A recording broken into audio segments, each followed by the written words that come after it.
more. Thank you so much for engaging with that with me. So I'm going to sing a little bit of the Black National Anthem. May I hold the flag? Yeah, please do. It's right behind you. And so a lot of people might not know there's a Black National Anthem, or might be asking, why is there a Black National Anthem? So before I sing a little bit of it, I'm going to answer that question. So the Black National Anthem was dubbed the Black National Anthem by the NAACP in 1919, more than a decade before the Star-Spangled Banner was dictated to be the national anthem of the United States by Congress. The Star-Spangled Banner was written at a time when slavery still existed, and it was written by a slave owner. So, contrary to popular belief, talking about the land of the free has nothing to do with freed slaves. So the reason there was a Black National Anthem is because the Star-Spangled Banner sadly was not written to represent the struggles of our people. And I say that because when you think about a national anthem, it's supposed to represent history, tradition, and the struggles of the people. But at the time when it was written, it wasn't made for us. So, we took the opportunity to create a song. So I'm going to sing the first verse. Once you guys hear it, feel free to pull out your phones, and I'm going to sing the first verse again, and I invite you all to join me if you feel comfortable. Are we ready? All right. Lift every voice and sing till earth and heaven ring. Ring with the harmonies of liberty. Let our rejoicing rise high as the listening skies. Let it resound loud as the rolling sea. So I'm going to sing that again. If you feel comfortable, please join in. If not, that's all right.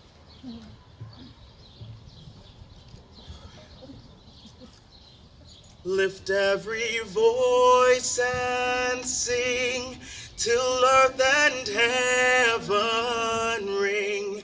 Ring with the harmonies of liberty. Let our rejoicing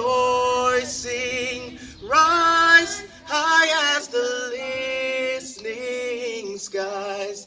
Let it resound loud as the rolling sea.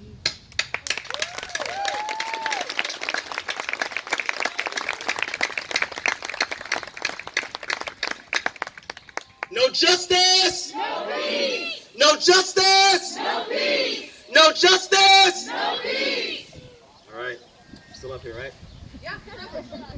So, one of the last things, and then I'm going to be leading a Q&A at the end if people are interested, but I'm going to be answering a question that many people ask, and that is, could you explain privilege, or could you explain white privilege? And so it's an amazing question, and I love answering the question, because I think once you put it into perspective, people gain a new understanding.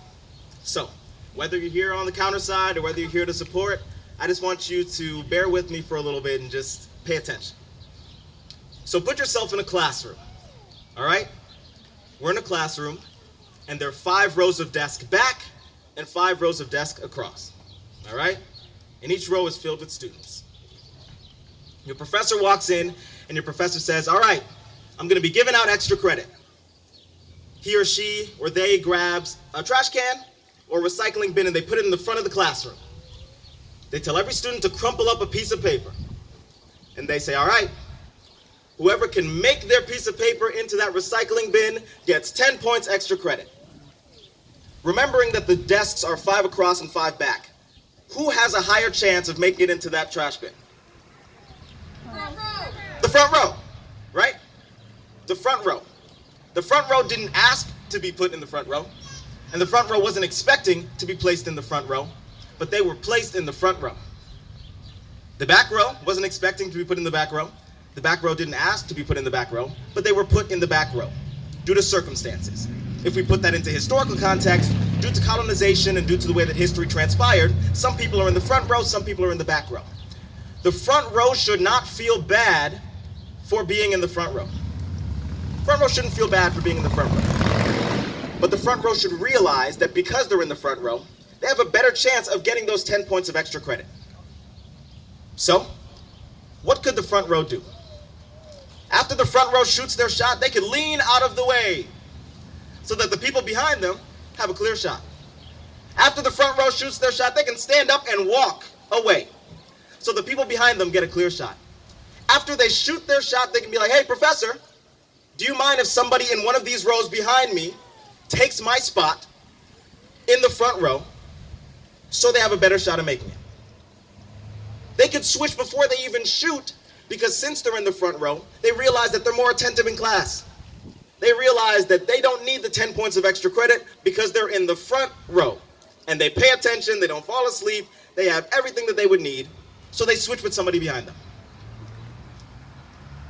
Think about that in terms of privilege. It's that simple.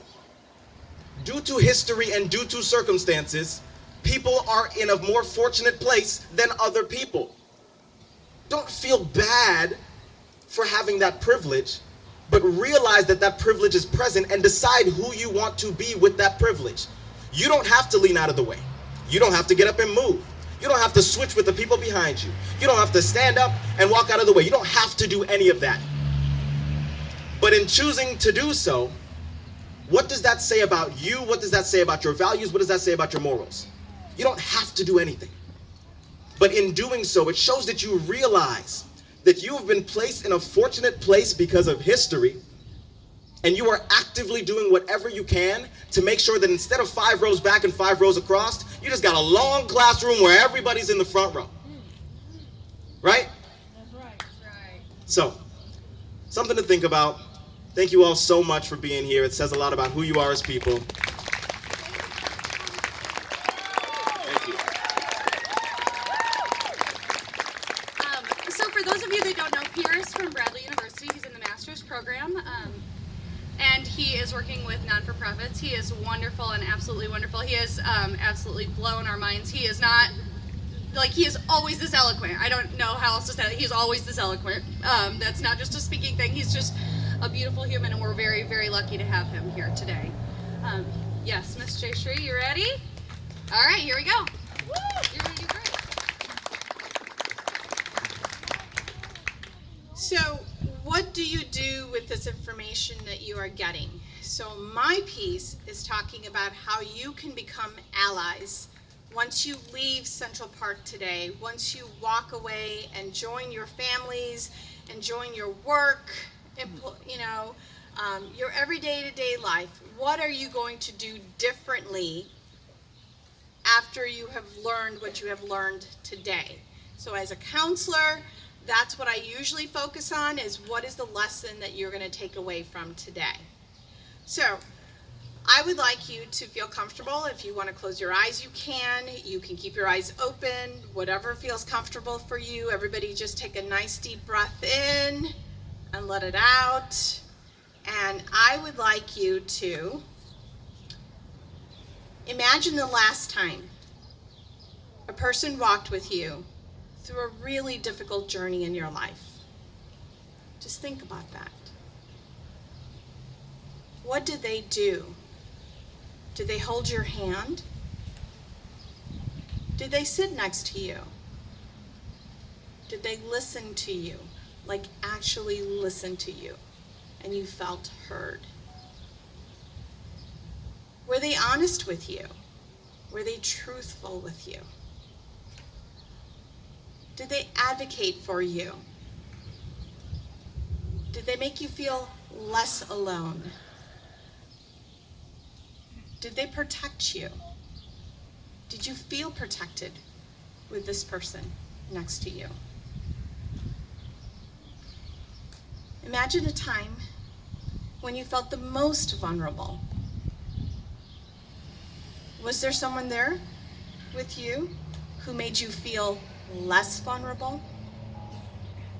What did they do to help you feel less vulnerable? What action did they take?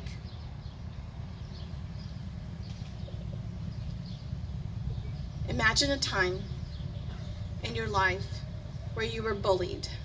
I think everyone can account for that. Somewhere along the way, someone has been very unkind to us. What if someone had said something in that moment to show you support when you were being bullied? How would your experience have changed? How would your story